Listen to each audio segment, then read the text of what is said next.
Bonjour amis internautes de Wii Sport, bienvenue à la revue d'actualité de ce 2 août 2023. Comme vous l'avez tous suivi, c'est fait, Sadio Mané signe à Al Nassr et retrouve le numéro 10. Al Nassr a en effet officialisé le transfert de Sadio Mané. Les premiers pourparlers ont été évoqués ces dernières heures. Le club saoudien est bel et bien tombé d'accord avec le joueur et le Bayern de Munich pour cette opération. Le montant du transfert avoisinerait les 37 millions d'euros et son nouveau club a précisé qu'il a signé un contrat d'une durée de 4 ans, soit jusqu'en 2027. Il portera le numéro 10, un chiffre qu'il retrouve après être passé par le 17 au Bayern de Munich. Concernant le transfert de l'attaquant de 31 ans pour Thomas Tuchel, un départ de Sadio Mané était la meilleure solution. Du côté de la France, Iliman Ndiaye s'engage avec l'Olympique de Marseille. Comme pressenti depuis plusieurs semaines, l'Olympique de Marseille vient officiellement de s'offrir les services d'Iliman Ndiaye. L'attaquant international sénégalais, 7 sélections, 1 but avec les Lions, arrive de Sheffield United pour 18 millions d'euros et a paraphé un contrat de 5 ans, soit jusqu'en 2028. Info Wii Sport, Almeria en discussion avec Reims pour Dion Lopy. Autour d'une saison 2022-2023 très intéressante, Dion Lopy pourrait ne pas faire une 4e campagne avec le club champenois. En pleine préparation, le milieu sénégalais pourrait en effet quitter Reims cet été, comme révélé en Espagne par le média Relevo et confirmé par Wii Sport. Almeria s'intéresse effectivement à l'ancien pensionnaire d'Olso Foot Academy, le club andalou premier non relégable de la Liga de la saison dernière, et même entré en pourparlers avec les dirigeants du stade de Reims pour un transfert de Lopy. Mais à l'heure actuelle, rien n'est encore fait pour les Rojiblancos. Baye Ablaye Mbaye retourne en prêt au SC Bastia. Baye Ablaye ne jouera donc pas avec le CNS Excellence en Ligue 2 sénégalaise. Il regagne la France et pour son retour, Baye Ablaye Mbaye va intégrer l'équipe professionnelle, une nouvelle étape qui s'ouvre dans la jeune carrière du défenseur. Bastia évoluera encore en Ligue 2 cette saison. Alassane Ndao devrait rejoindre Istanbulspor pour un contrat d'1 an à 26 ans. Alassane Ndao évolué à Antalyaspor la saison dernière. L'ancien capitaine de Dakar Sacré-Cœur compte 76 matchs pour 15 buts et 11 passes décisives dans le championnat d'élite de Turc, en l'occurrence la Super League. En champ de discipline, Afrobasket 2023, Cameroun-Sénégal, duel de Lyon pour une place en demi. Petit souffle puis déjà c'est reparti, qualifié pour le prochain tour du championnat d'Afrique féminin de basketball qui se déroule actuellement au Rwanda. Les Lions affronteront le Cameroun dès ce mercredi à partir de 10h GMT. Première de leur groupe devant le Mozambique et la Guinée, les Camerounais seront donc un adversaire très coriace pour un Sénégal qui ne rassure pas tout le monde et qui reste sur une défaite face à la même nation lors du match pour la 3e place de l'Afrobasket 2021 53-49 au Cameroun justement. En tout cas, il faudra trouver de la fraîcheur face à un adversaire qui a eu 2 jours de plus de repos. Jeux de la francophonie 2023, le Sénégal sort la Roumanie et file en demi-finale. Les Lions ont remporté leur 3e match de suite et décrochent leur billet pour la demi-finale après le Bénin et le Congo. Le Sénégal est venu à bout de la Roumanie hier mardi 87-57. Les Lions vont se reposer demain avant de reprendre la compétition. Notons que la demi-finale est prévue ce jeudi face au Madagascar, tandis que la finale se jouera le samedi. Toujours jeu de la francophonie 2023, l'athlétisme fait bonne impression à Kinshasa après la lutte. 5 médailles dont 2 en or. C'est au tour de l'athlétisme de continuer la bonne moisson du Sénégal lors des jeux de la francophonie. Ce mardi, le elder Louis-François Mendy bat un record à Kinshasa avec un record de 13 secondes 38 en demi-finale.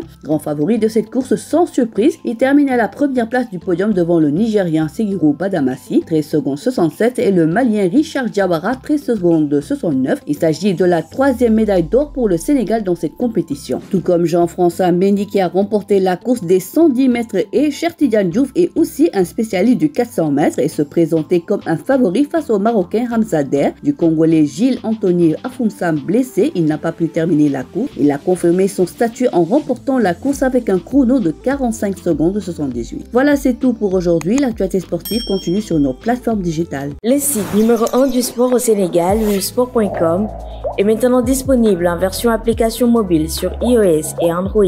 Retrouvez l'actualité du Sénégal pour tous les sports en direct sur votre téléphone: football, lambe, basket, sport de combat, athlétisme et bien d'autres disciplines. Toutes les statistiques des championnats sénégalais, les matchs, les résultats, les classements à suivre en direct sur votre application Wii Sport.